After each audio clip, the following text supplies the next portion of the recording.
Most people would categorize the movie 50 First Dates as a comedy or a romance film, or as they used to refer to them all the time, rom-coms. But the genre of the film is really dependent on which character's perspective you're looking at it from. To Henry's character, yes, it's a romantic comedy, but for Lucy, it's a horror film. And what we see throughout the film is presented as though it's a courting ritual, but in reality, this is a stalker hunting his prey. Because in this film we see a woman with a disability, he exploits that disability so that he can trap her. When I originally made a TikTok about this, some of the people in my comments tried to present this as though Henry was doing Lucy some favor. That if he didn't love her, then nobody would. And I would just say to those people, it's ableist to think that she should just have to take what she can get. They treat him as if he was saving her, but that's not the truth at all. We see that she has a disability from her car accident to where she cannot form new long-term memories. She's always perpetually thinking that today is the day of her accident. So at the end of the day, all of her memories erase as she goes to sleep. This has been going on for a year, and while she's in this state of perpetually thinking it's the same day, she doesn't seem to be unhappy. Even though her situation may not be ideal, she's living the best case scenario. Overall, she's far more comfortable and happy in her routine than most other people we see throughout the film. And while this couldn't have lasted forever, because the people around her would change and age, overall she was happy. But Henry wanted to change all of that so that he could have her. Every day she gets to be with her dad and her brother, she's safe on the island, and she's not alone. Her family and other people on the island look out for her. She goes to her favorite restaurant, has breakfast with the locals, who all love and protect her as well. And we never really get the idea that she's unhappy with how her life is. And we see that there's variation to her day each morning. She makes a different sculpture out of her waffles, she has different conversations, and she even seems like a slightly different person on some days, because she's still fully expressing her emotions. She's not locked in some hellish state where nothing ever changes. There's still variation to her life considering the circumstances. And overall, she had a very idyllic life until Henry comes along. She's enjoying her day quite happily, building with her food and talking to the staff, and then we see he starts to stare at her. And he immediately locks in on her, and clearly it's because he's attracted to her. Which I want to point out that looking at an attractive person is not a crime, but he starts staring at her so much that it freaks out another patron who thinks that he's staring at them. So we see that his staring is making people uncomfortable. The next day he comes back and sits across from the table waiting for an opportunity to approach her. And then when he sees that she's having trouble making her little Waffle House door, he springs into action, and he brings over a straw and tries to teach her how to make a door. And while she doesn't seem to find this unusual, I kind of do. He's a complete stranger to her. He just picked up a straw with his bare hand and stuck it through her food, and then proceeds to move the door back and forth with his finger. And she's just okay with this. But this isn't just a toy to her. The implication is she eats the breakfast after she plays with it. But now a stranger just touched her food. When in reality he could have just said, hey, why don't you try using a straw as a hinge for the door? And there's not a problem necessarily with trying to approach somebody and talking to them, as long as you're able to handle the rejection of that. But it isn't okay to kind of stalk her the way he does. He sees her the first day, so the second day he sits in the booth across from her just staring at her. It's like he's sitting back and waiting for an opportunity so he can spring into action and inject himself into her life. He's trying to build a romance instead of it happening. So after he touches her food, he does a little Charlie Brown walk away. And that's when she asks him, because she's a sympathetic and nice person, she invites him to join her because she sees that he's alone. They're the same kind of weird. She likes the smell of his hands, so they get along just fine. And then the next day he comes back and tries to start back up their conversation, only to find that she doesn't remember him. And after he gets the rundown of what's going on, and that she's in this perpetual state, he still wants to try to spend time with her. And we see that she doesn't like him all the time, and that one day he really offends her, to which he proceeds to follow her home and try to apologize, which again is very inappropriate to upset this woman and then you try to follow her home. They didn't have a relationship like that.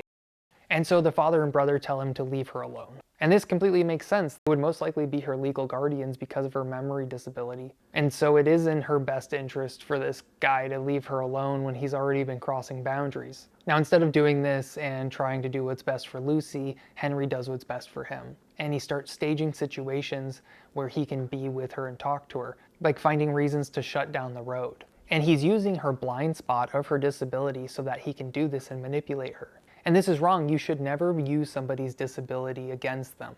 And so throughout this, he goes and he learns a lot of things about her that he can use to manipulate her so they can get closer the next time. Because as we see, he learns things she does and doesn't like, and then he makes sure he doesn't repeat those behaviors.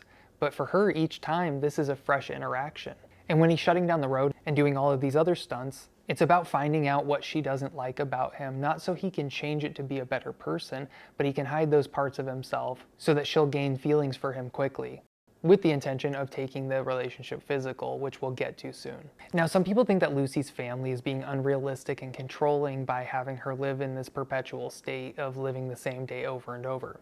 But experts that work with dementia and Alzheimer's patients say that it's very traumatic for someone with memory problems to be constantly reminded that they have memory problems. It's far less traumatic for them if they aren't reminded every day that they are losing or have lost their memory, because it can be very scary. So what they tell people in their life is try not to upset their reality unless you have to for their safety. So while this isn't the most ideal situation for Lucy, being realistic, it's the most ideal situation she can have. But we see that Henry is slowly breaking this down so that he can get what he wants. And after all of the events of the film, where does she end up? Pregnant on a boat with him. She's baby trapped. And the problem is that Henry never wanted to meet Lucy where she was at. He always wanted her to meet him where he was at. And this is evident by the ending of the movie, and by far is the most terrifying part of the movie. Lucy wakes up alone on a ship. As far as she knows, she went to bed in her house, safely surrounded by her family. And then suddenly she wakes up and realizes she's on a boat because she can feel it rocking. And then, like a Saw movie, she has to put in a tape to find out that she's married and she has children and she's on a boat. Can you imagine going to sleep and then waking up pregnant and feeling another human inside of you? I can't imagine the terror. It's like something out of a sci-fi novel. And she's trapped. And she may have consented to him one day, but she didn't consent to him today.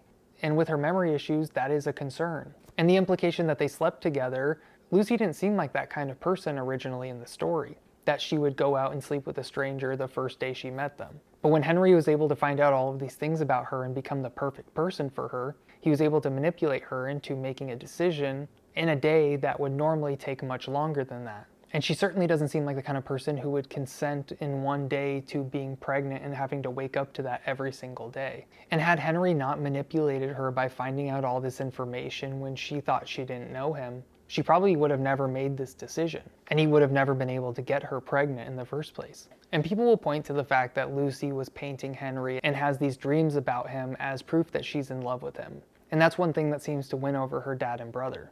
But she could also be remembering him and having him in the dreams because he's been corrupting all of her memories.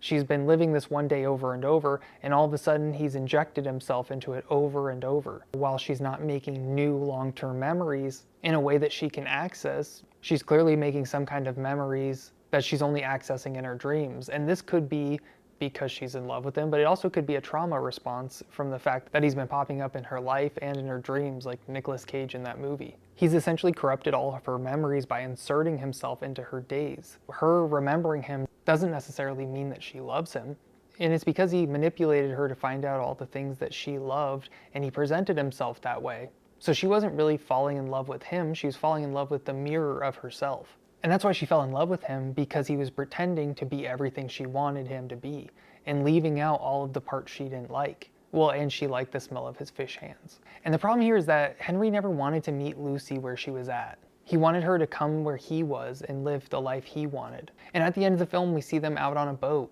And this doesn't seem like a life that Lucy would want. She seemed much happier in her day-to-day when she was on the island. She got to go see her friends, and things were familiar instead of her being out on a cold boat in the middle of the ocean. But remembering how she used to wake up every day and get to see her friends and have breakfast and feel safe, and you just watched a tape showing you get married to him, I can't imagine how much trauma that would bring to somebody. That would be shocking. I can't imagine how hard that would be on the children, that the mother doesn't remember them every single day. And not that people with disabilities shouldn't be able to have children, but it's a situation that I don't think Lucy would have gotten herself into without Henry pushing her along. And so every day she gets this shock over and over, finding out that she has this whole new life. She went to sleep as one person and it's years later, and everything is completely different, which was exactly what I was saying memory experts say not to do to somebody who has memory problems or a memory disability. And then Henry has her trapped on the boat. And on the days we saw where she didn't like him and didn't get along with him, well, those don't matter anymore. Now, it doesn't matter that she didn't like him. because she's stuck with him. She is his wife and she has children, and if they get into a fight and he treats her terribly, she'll forget in the morning. And a good partner wouldn't do this and exploit someone, but we've already seen that throughout a lot of the movie he used her memory against her. And it doesn't really matter if this family is hers or not. And it's honestly a great example of a man baby trapping a woman. If Henry really cared about Lucy, he would have met her where she was at, because that's what you do with someone if you really love them. He would have been happy enough just to come down and have breakfast with her every day, knowing that every single day was the only thing that they had. I think it would have been a much more beautiful ending to the story, showing that he cared enough to do what was best for her, not just so he could get the things that he wanted out of life. It feels like she made sacrifices and he got exactly what he wanted. Being in a loving relationship means putting your partner first. And if you really love somebody, you should always consider what they want and need, and rank it just as important as the things you want and need. But Henry wouldn't do this for Lucy. He wanted to have her and his dream, and Lucy never got hers because her perfect day was taken away from her. I want to thank you guys all so much for watching this video. Please make sure to hit the like, subscribe, and notification bell on the way out. If you want more content, I have a members only section here on YouTube. I also have a Patreon, a Twitch, a TikTok. So check out all of that stuff. Thank you guys all again for being here, and I will see you in the next video.